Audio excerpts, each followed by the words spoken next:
Welcome to the Tim Booker Book Sharing channel. Like, subscribe, and hit the notification bell so you don't miss our updates. Let's explore the world of books together. Today, the book I want to talk to you about is Die Weimarer Republik by the German historian Möller.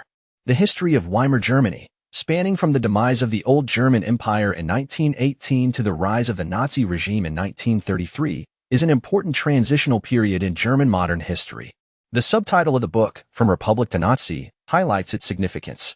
However, importance does not necessarily imply a positive image. Before its collapse in 1933, Weimar Germany had already been criticized by its own citizens, accused of national humiliation, unbearable living conditions, and deemed worthless. After the end of World War II, Weimar Germany became a negative example in the eyes of historians. Just think about it. Hitler's rise to power occurred during the Weimar era. Can a regime that gave birth to such a monstrous figure be considered good? Therefore, despite the numerous works studying the Weimar Republic over the decades, the overall tone has been harshly critical with few positive remarks. In my opinion, Weimar Germany is quite similar to the Beiyang government in modern Chinese history. Both ended long periods of monarchy, ushered in republican politics, but quickly became embroiled in internal and external troubles, resulting in complex outcomes. However, there is a significant difference between Weimar Germany and the Beiyang government. Weimar Germany did not experience warlord rule and the dominance of strong individuals. Instead, it was an intellectual-driven regime. The famous Max Weber was involved in drafting the constitution for Weimar Germany. This constitution drew extensively from political systems in England, France, and the United States, making it seemingly perfect on paper.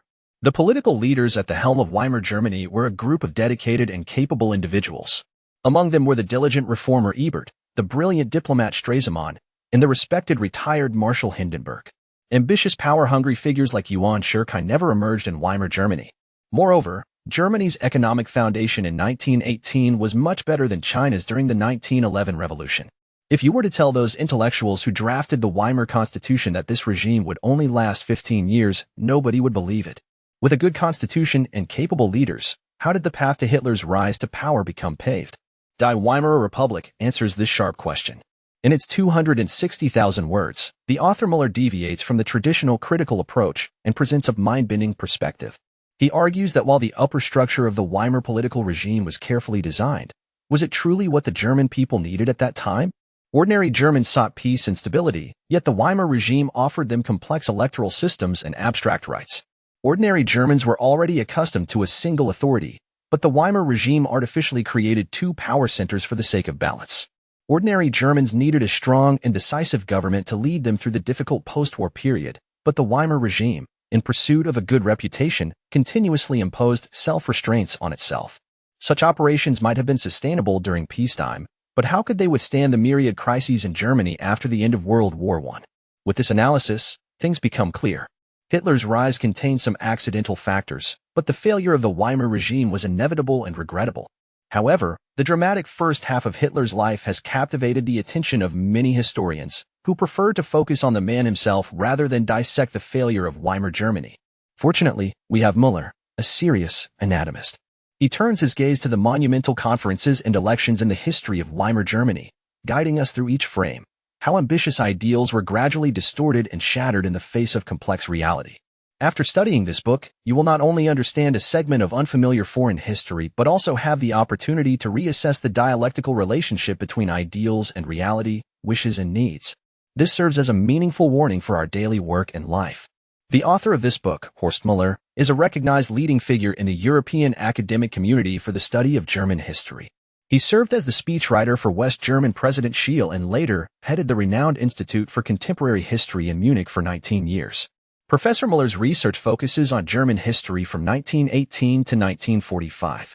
Combining his profound academic background with early political experience, his analyses are highly persuasive.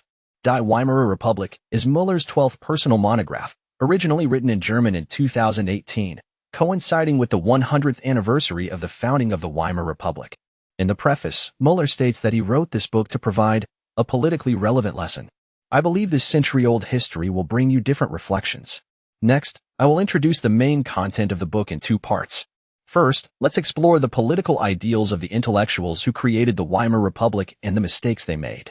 In the second part, I will take you through how the Weimar Republic, in its 15-year history, was repeatedly battered and finally succumbed to the usurper, Hitler.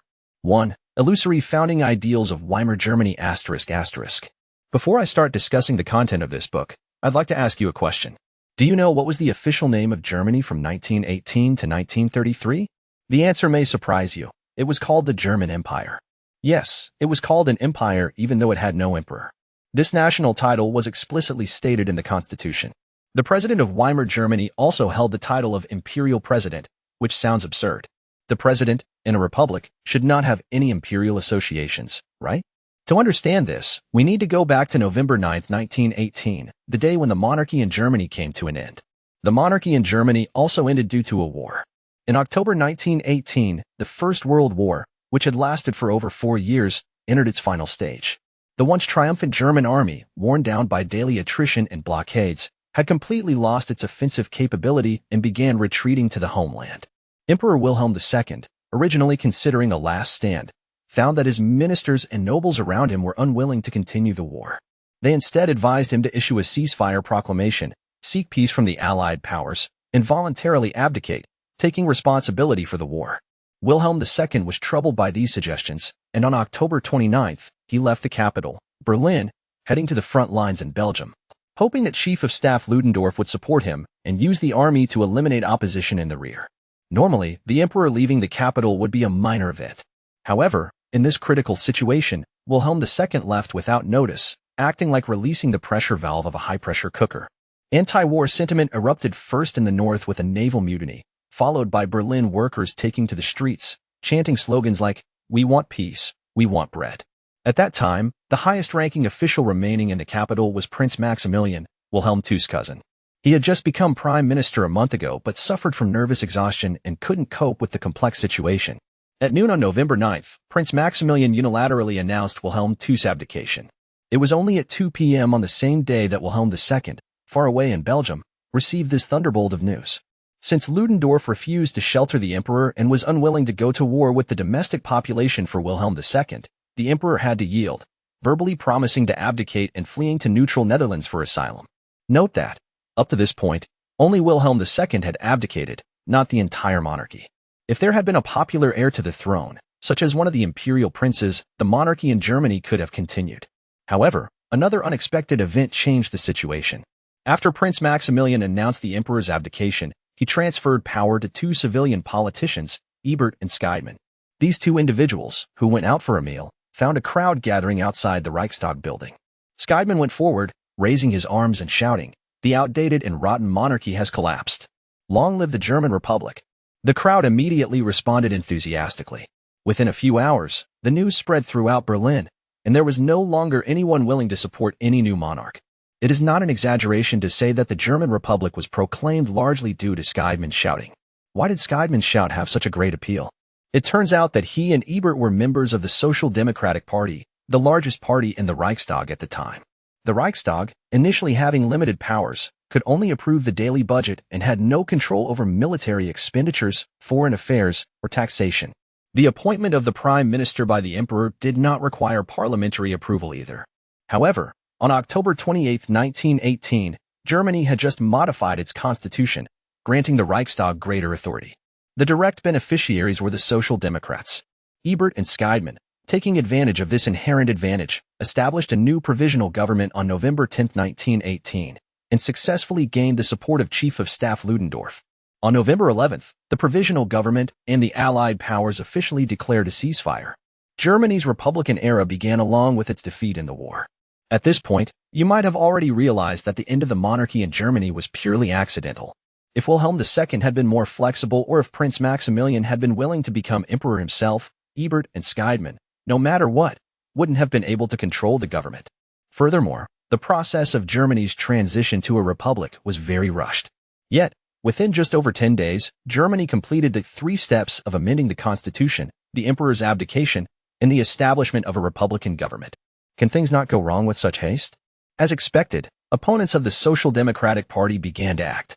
However, their goal was not to restore the monarchy, but to emulate the October Revolution in Russia and establish an entirely new socialist state. The leader of these opponents was the famous Karl Liebknecht. On December 30, 1918, Liebknecht and his comrades, including Rosa Luxemburg, declared the establishment of the German Communist Party. They were determined to launch a workers' uprising in January 1919 to seize power in the capital. By now, you might be wondering, didn't the Social Democrats foresee this situation? They certainly shouldn't be blamed. To prevent the Reichstag from becoming paralyzed, the Weimar Constitution designed another important position, the president. The president, elected by the entire national electorate, also represented the will of the people. According to Article 48 of the Constitution, the president had emergency powers. When the Reichstag was in chaos, such as being unable to elect a chancellor or getting stuck in legislative processes, the president could use emergency powers to directly appoint a chancellor or bypass the Reichstag to enact new laws. If there was an armed rebellion domestically, the president could also deploy the military to restore social order. Listening to this, you might ask again, isn't it worrying to give the president such extensive powers, fearing that he might become a dictator? There's no need to worry. The Weimar Constitution stipulated that as long as 2/3 of Reichstag members clearly opposed the president, a nationwide referendum could be initiated to remove the president from office. If the president's use of emergency powers to enact laws did not receive the support of a majority of parliamentarians, it also required a referendum by the entire national electorate to decide. Thus, the Weimar Constitution established a kind of semi-presidential political system. The Reichstag reflected democratic spirit, while the president played the role of a stabilizer. On the surface, it seemed well-rounded without any loopholes. Of course, the Weimar Constitution was not all about innovation. In terms of central and local relations, it made compromises, allowing each state to have independent judicial, police, and educational powers. This arrangement essentially continued the tradition of the old empire. Even the name German Empire was preserved at the insistence of the Catholic Party. Calling a republic empire sounded awkward, but according to Weimar legal scholars, as long as the new constitution could be enacted, as long as their ideals could be put into practice, making a compromise on the title was definitely worth it. In August 1919, the Weimar Constitution was officially enacted through a collective vote. In June of the next year, Germany held the first parliamentary elections, resulting in the formation of a centrist cabinet by a coalition of 3 parties. However, to stabilize the political situation, Weimar Germany did not immediately elect a new president but retained the influential Ebert. Ebert also became the first head of state in German history without a noble title. However, being the president was not an easy task, as challenges immediately arose. 2. Self-destruction of Weimar Germany and Hitler's rise to power ***. We just reviewed the birth of Weimar Germany. It can be said that throughout 1919, the only major concern for German politicians was planning this new regime on paper. However, the real test did not come from the Weimar conference rooms but arose on the streets of Berlin. As mentioned earlier, on the 3rd day of Germany's transition to a republic, it declared defeat. At that time, there were up to 8 million men nationwide serving in the military, accounting for more than 1/7 of the total population. Finding employment for these millions of demobilized soldiers became the most challenging issue. However, the intellectuals in the Weimar government underestimated the severity of this matter. They neither arranged jobs for the veterans nor discussed the issue of providing demobilization pay. Instead, they simply asked the veterans to quickly surrender their weapons and go home. The Free Corps, which had helped the new regime suppress workers' uprisings, also received dismissal orders. Enraged, they launched a coup in March 1920, occupying Berlin and declaring their intention to dissolve the ungrateful Weimar government and restore Germany to a monarchy. Although this coup in 1920 failed after only 4 days due to a lack of support from the capital's workers and citizens, the trauma it left on Weimar Germany was permanent. In 1919, Ebert, relying on right-wing militias, suppressed the Berlin workers' uprising, offending a large faction of the left. In the 1920 coup, he became an enemy of the right wing. This put the new regime in a precarious position. The millions of demobilized veterans, though reluctantly taking off their uniforms, formed various associations, remembering their camaraderie while cursing the Weimar government. The later rise of the Nazi Party was associated with these veteran groups. The veterans also engaged in terror activities, assassinating politicians they disliked. From 1921 to 1922, the former finance minister and foreign minister of the Weimar government were assassinated by unknown assailants, none of whom faced capital punishment. One can imagine how oppressive the social atmosphere was during that time. The domestic situation was chaotic, and foreign affairs were no less troubling. In June 1919, the Allied powers, in the Treaty of Versailles, imposed harsh reparations conditions on Germany. Germany was required to pay reparations totaling 132 billion gold marks over 42 years, equivalent to $360 billion today. However, Germany's entire gold reserves at that time were only 100 million gold marks. In addition to paying reparations, Germany had to redeem 170 billion war bonds sold to the public during the war. Furthermore, the Allied powers targeted Germany's economic foundations, demanding the surrender of large quantities of coal, trains, and ships as part of war reparations. Consequently, Germany's economic machinery came to a complete halt. The Weimar government had no choice but to use the printing press recklessly, issuing paper currency without any regard. In 1923 alone, the amount of paper currency issued by Germany was equivalent to 100,000 times its gold reserves, marking the most insane record in economic history. During that time, buying a kilogram of bread cost 860 billion marks, and citizens roamed the streets with bags of banknotes just to buy a newspaper. Helpless, the Weimar government announced the suspension of reparations payments. Taking advantage of the situation, France invaded Germany's industrial center, the Ruhr, in 1923, resulting in the 2-year-long Ruhr crisis. Hitler's emergence in the beer hall putsch occurred during the Ruhr crisis.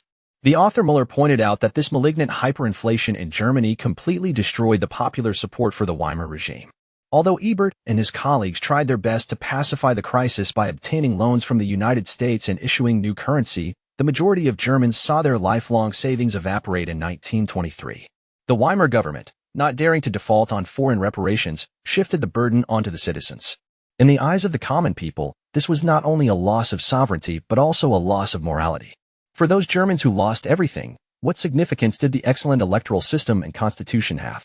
Moreover, under the long-term impact of the economic crisis, Germany's unemployment rate, starting from 1923, remained below 8% for only 1 year. Millions of disgruntled unemployed individuals, witnessing politicians arguing about unconstitutional actions and the application of emergency powers every day, how could they empathize? The image of the German government naturally became even more tarnished. Unfortunately, this notorious government also faced internal conflicts. As mentioned earlier, when Weimar Germany was established, the largest party in the parliament was the Social Democratic Party, SPD. However, the SPD was a minority party, holding only 1/5 of the seats. It needed to form alliances with at least 2 medium-sized parties to control the majority in parliament and establish a strong government. Unfortunately, among Germany's established political parties, there were 4 medium-sized parties, none of which were willing to yield to each other. The SPD had to play a game of combinations, aligning with Party A this year and joining forces with Party A's archenemy Party B the next. As a result, the policies introduced by the cabinet changed direction almost every year, making it impossible for the people to wholeheartedly support them. Thus, in December 1924, a sensational farce occurred. A local court suddenly announced that German President Ebert, who had led anti-war strikes during the later stages of World War I, had committed treason. They demanded the president appear in court and defend each of his actions one by one. At that time, Ebert was suffering from severe gallbladder and appendicitis, and the court did not allow him proper medical treatment, summoning him for questioning every few days. Newspapers on both the left and right united to attack Ebert, publishing various gloating reports. As a result, Ebert actually died on the operating table in February 1925 due to the delayed treatment. At this time, the major parties in the parliament realized, without Ebert, they could not find a coordinator for the government. In a state of confusion, they chose an inexperienced old man to run for president. This old man was 77-year-old retired Marshal Hindenburg. In the history of Weimar Germany, Hindenburg was a contradictory figure. On one hand, he was the most famous army general of the old empire, having won several major battles in the early stages of World War I, and he had high civilian prestige. He could indeed stabilize the political situation. On the other hand, Hindenburg had never been involved in politics, and he had no sentimental attachment to the Weimar government. From his perspective, it was the intellectuals and politicians who had messed up the country, and now they wanted him to save the day. Naturally, he would not cooperate sincerely with this parliament. Therefore, the emergency powers, included in Article 48 of the Constitution, were intensively used by Hindenburg. In March 1930, Germany faced another economic crisis, and the parliament was in serious internal conflict. Hindenburg immediately decided to kick out the parliament, directly appointing economist Brüning as the chancellor. From that time on, the power to appoint the chancellor was indirectly transferred to the president. What if the parliament disagreed? Then use the emergency powers again, issuing decrees directly from the presidential palace. I can tell you some numbers. In 1930, the German parliament passed a total of 98 bills, of which the president signed only 5 using emergency powers. However, just 2 years later, the number of bills directly signed by Hindenburg rose to 60. The bills passed by the parliament dropped to only 5. You might ask, didn't the Constitution give the parliament the power to counteract? Don't forget, removing the president from office requires a 2/3 majority vote. How could the various parties, without a leader, muster such a large number of votes? Moreover, Hindenburg won the presidential election twice with a strong majority. He had popular support. If the parliament opposed the president, not only did they have no chance of winning, but they would also be dissolved, leading to new elections. With each election, the traditional major parties suffered defeat, and their momentum continued to decline.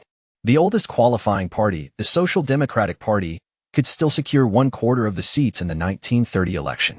3 years later, its vote share plummeted to 18%, less than half of the junior Nazi party. Why did the Social Democratic Party collapse? In addition to the inherent flaws of the proportional representation system mentioned earlier, Möller believes there was also a generational change factor. The major parties established during the early years of Weimar Germany, such as the Social Democratic Party and the Center Party, were born in the late 19th century. At that time, although Germany had completed industrialization and urbanization, there were still many agricultural provinces in the south and east, with only 23 cities having populations exceeding 200,000. Mobilizing voters did not require extensive grassroots organizations. However, after World War I, Germany's population distribution underwent a significant change. Berlin's area increased 12-fold, and its permanent population grew by 2 million. The new generation of urban residents were mostly non-industrial workers, but young adults working in the service sector. Exhausted by the economic crises in Weimar Germany, they were extremely dissatisfied with reality. However, traditional parties, limited by their thinking, could not absorb these forces, effectively pushing them towards the Nazi Party. Sadly, the intellectuals who drafted the Weimar Constitution voluntarily lowered the age limit for voters, thinking it would reflect democratic spirit. As a result, the new generation of urban residents became an important voter base for the Nazi Party, sounding the death knell for Weimar Germany. There has always been a saying, Hitler came to power through a one-person, one-vote system in Germany. In fact, this is a misunderstanding. In the November 1932 elections, although the Nazi Party successfully became the largest party in the parliament, it only held 1/3 of the seats and could not form a government. At this time, the 85-year-old Hindenburg misjudged the situation, thinking that the Nazi Party was invincible. He once again used emergency powers, giving Hitler the opportunity to become chancellor. It can be said that Weimar Germany did not directly die from public opinion, but from the stabilizers set up by its creators. In 1933, the Nazi Party coerced the parliament to pass the Enabling Act, completely transferring the national power to the cabinet. Thus, the Weimar Republic came to an end, and Germany entered its darkest period in history. Alright, the main content of Die Weimarer Republik has been introduced to you here. When many people look back at modern German history, they often express such sentiments. A nation that gave birth to great thinkers like Hegel, Marx, and Goethe actually experienced the brutal catastrophe of the Nazis, which is truly abnormal. However, Die Weimarer Republik tells us it is not abnormal but a clever mistake. The outstanding intellectuals who designed the Weimar Constitution thought about democratic spirit, institutional design, and even checks and balances but overlooked the most important social reality. They set aside the challenging economic issues, meticulously conceived an ideal state on paper, only to suffer the cruel retaliation of reality, leaving behind an eternal lesson. This history once again reminds us, any grand ideals, if divorced from reality, will only become useless pieces of paper. As Bismarck said, politics is the art of the possible, the attainable, and the next best. This principle also applies to our daily lives. Above is the essence of this book. Please subscribe to the Tim Booker channel, like, and share this valuable knowledge with your friends. Let's combine wisdom and practice, achieve our financial goals, and create a better future together. Thank you, everyone. Goodbye.